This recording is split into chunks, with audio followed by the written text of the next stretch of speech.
Students and educators, are you curious how you can up-level your study space this year so that you're truly motivated to take action? If so, I got some tips for you, so let's dive in.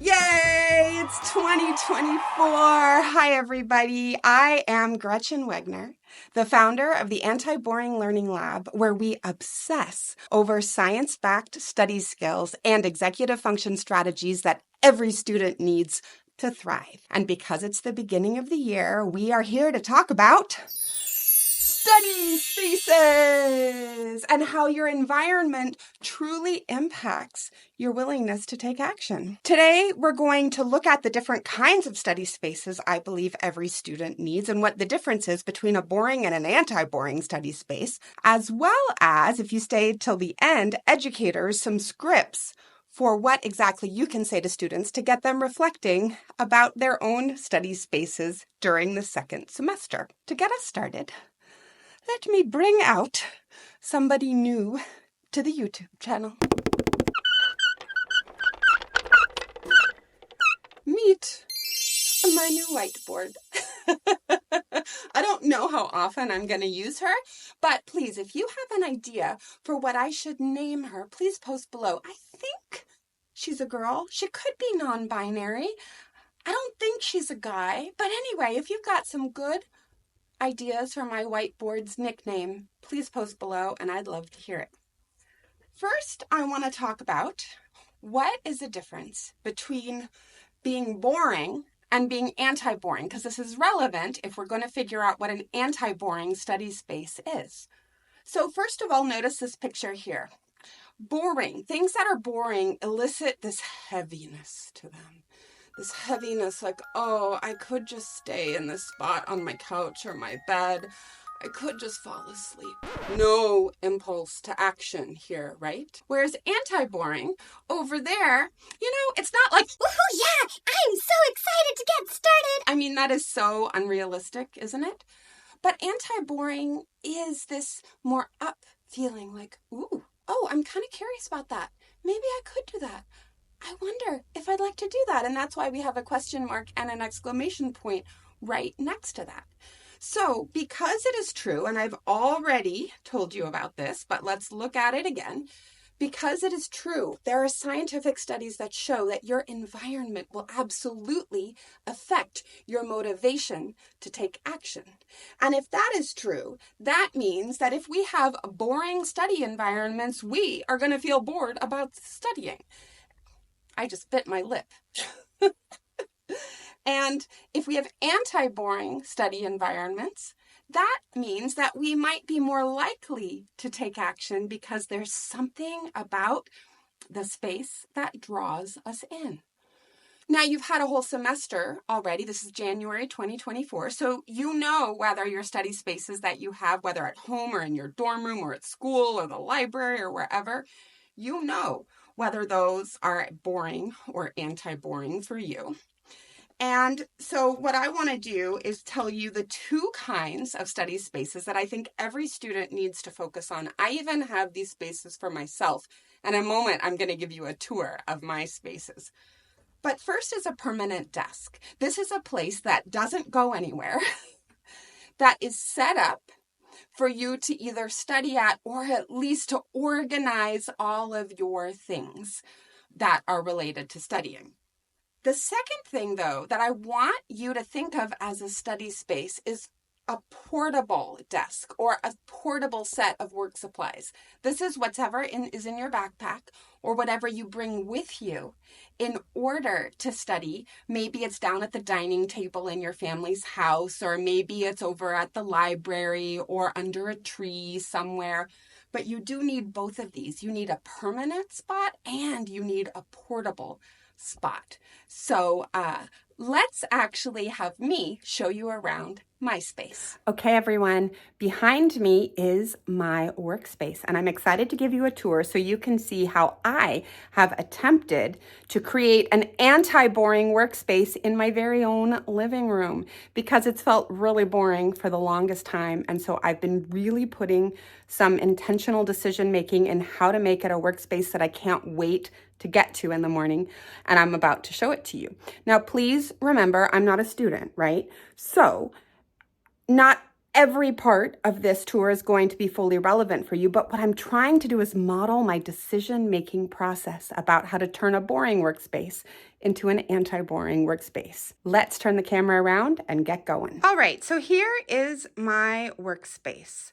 You'll notice that the front door is over here on my right-hand side. I don't know, maybe it's your left-hand side. And here's the whiteboard on my left-hand side, and then smack dab in the middle here is the space that I have put together to try and create both beauty and functionality.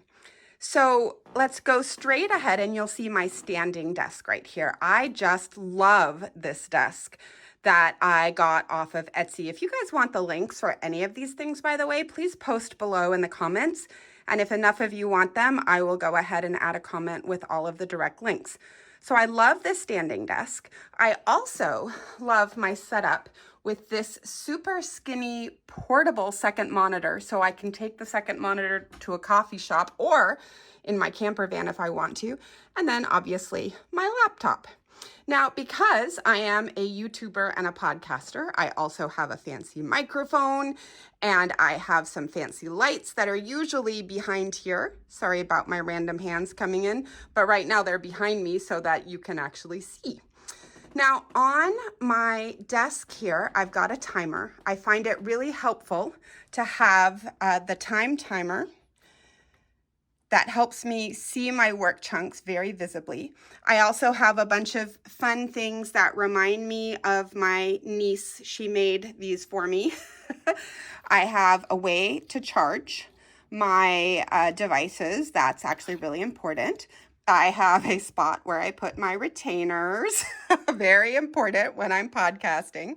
I also have a way to plug in my external devices, my keyboard and mouse right there. And check this out. This is the most recent addition, this little corner right here. I got this awesome clamp, book stand that clamps to the desk. I don't know if you can see down here, it's clamped.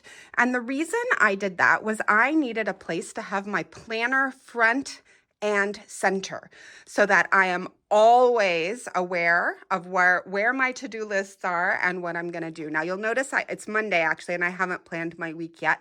I got super excited about making this video, so I will plan my week afterwards. I also have a basket down here filled with things that I need to do. These are little pieces of paper, like the top one is actually a check I need to deposit. So these are things that I know I need to take action on, and I want them visible and in my face because I don't do what I don't see. I don't have ADHD, but I'm kind of like that. Now over on this side, I have plants to hide some of the practical things because for me, beauty is very important. This is my teeny tiny printer, which I adore. Over here, we have some buttons that I like to use in my sessions with students and a hole puncher. And then hidden back here, we have all the markers and scissors and et cetera, that I need in my work with students. Now, also, I mentioned an anti-boring space, right? And an anti-boring for me means having lots of creative supplies to do what I want, when creativity sparks in me. So down here, I'm not going to show you all the drawers because some of them still need organizing and are messy. But down here, I have a bunch of creativity supplies, tape and markers and that sort of thing. I have another spot where I keep paper and index cards and that sort of thing. Later on this month, we'll actually have a video about some creative supplies that are helpful for you to have. I also have this place. I still need to organize it a little bit, but this is a pretty filing system. So I have envelopes. I also have information like paperwork for my taxes and other practical things I need. For you students, what you might do is have a section for every class if you're somebody who likes to stuff papers. And actually, let me pull one of these out so that you can better see how it's structured there. All right, there's so much more I could show you, but lastly, over here at the whiteboard, I do think so many students, if you can afford it, would benefit from having a whiteboard like this. And what I did was found this way to hang all of my whiteboard washing supplies. There's my Expo. And normally I have a cloth in there, but I think I just used it. But anyway, can you tell how I have set up this space to be perfect for me? I have the supplies I need to take action, and I also have the supplies that motivate me, that I think are fun, and also that are beautiful. Now I'm going to transition to showing you all about my travel study space. All right. I just took some time to pack my travel bag the way I like to do it when I'm headed to a coffee shop to work. Because let's face it, I can't always be productive here. In fact, a lot of the time I can't. I need to go to a friend's house to study, or in my case, work, or I need to go to a cafe.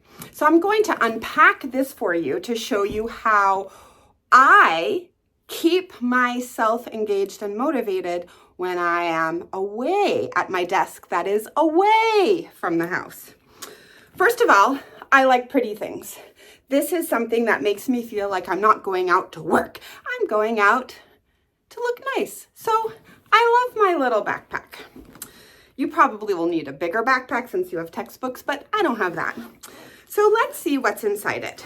First of all, we have very important charging mechanisms, right? I always make sure I have charging capacity with me.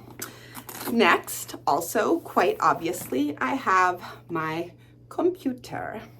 Very, very important. Next, I have also, I bet you can guess, my planner. My planner is important for a few reasons. It's important because it has my to-do list in it, or I can write additional to-do things in it. I'm still a paper planner and not a digital planner. But also, it's got this great notes section in the back of it. And so whenever I'm just sick of living in a digital environment, I can get out a good old-fashioned pen, which I also bring attached to my planner, and paper, and I can just let my hands scribble. And sometimes that's what I need to be able to think. So I also have a new iPad. I don't always bring this with me, iPad and iPad pencil, but if I'm doing creative work, I will need to have it with me because I like to do drawing and note-taking inside a notes app here.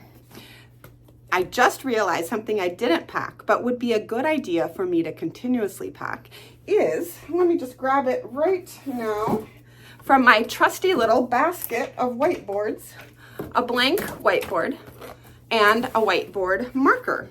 I think it would be wonderful for you, especially as a student, to have something like this in your mobile desk. Okay, what else do I have in here? Oh, yes. These are some headphones. Let me open it and show you that play pink noise. Now, I could also just have regular headphones with me, and often I do have my noise canceling headphones, but these I've really been enjoying because they play, I said white noise, but pink noise in my ear, and they just help me focus. And I kind of like that I can't actually listen to my phone with these, so it really forces me to not watch videos when I'm in the cafe and not listen to music and that sort of thing. So music can also help one focus. I don't want to be anti-music. Okay, the last thing in here that you probably don't need, but I need, is this funny thing. I am very uncomfortable when I sit in chairs. And so I need a rest underneath my feet so that my legs actually touch the ground. And what I adore about this, check this out, is it expands and get smaller depending on how high or low the chair at the restaurant is that I need. So I make sure I take this everywhere, even when I'm going out to eat with friends. There's other stuff in my bag too. I usually bring a water bottle. And in these 2 zipper pockets, there are a bunch of personal things, my wallet and my chapstick and all of that. I'm not gonna go through all of that. But what I've just shown you is my way of making sure I have everything I need to take action, since the environment affects my ability to be motivated. I want to make sure that I'm able to use my hands, that I can use lots of different resources, and that my sound environment is controlled as well. And that really helps ensure that I have an anti-boring study space, whether I'm at home here or whether I'm out in the world. I'm curious about what aspects of all of this do you think would work for you in your study spaces? And I'd love to have you post below about that. Okay, as promised, educators, let's look at some scripts you can use to help support the students in your life, whether you're a classroom teacher or whether you coach or tutor one-on-one, in reflecting about their study spaces and how they might want to reset them for the coming semester. The first script here is a "Did you know that?" and then insert a sciencey fact. So the one that I did in this video was, did you know that science shows that our environment affects our ability to take action? Now, I'm not actually sharing a bunch of fancy studies with you right now. You can join my Anti-Boring Learning Lab educators if you'd like to have more access to all the science behind facts like this. But in my experience, students will respond just to the quick fact with a "did you know that" next to it. Now, that's not all you should say, though. You shouldn't end with the sciencey fact. The next thing to ask students is, what do you think? To what extent is this sciencey fact true for you? So today we're using the sciencey fact that our environment affects our motivation. And so notice here that I said, to what extent is this true for you? I didn't say, is this true for you? Because then a student could say no, and then the conversation is over, right? But to what extent allows them to say it's not very true or it is very true, and then it allows you to ask some more follow-up questions. Finally, would you be willing, and then insert an action item here, would you be willing to reflect more about your study space? Or would you be willing to tweak one thing in your study space and experiment with how that works for you this semester? Or some other question that you, in your natural brilliance, I'm sure, will ask the students.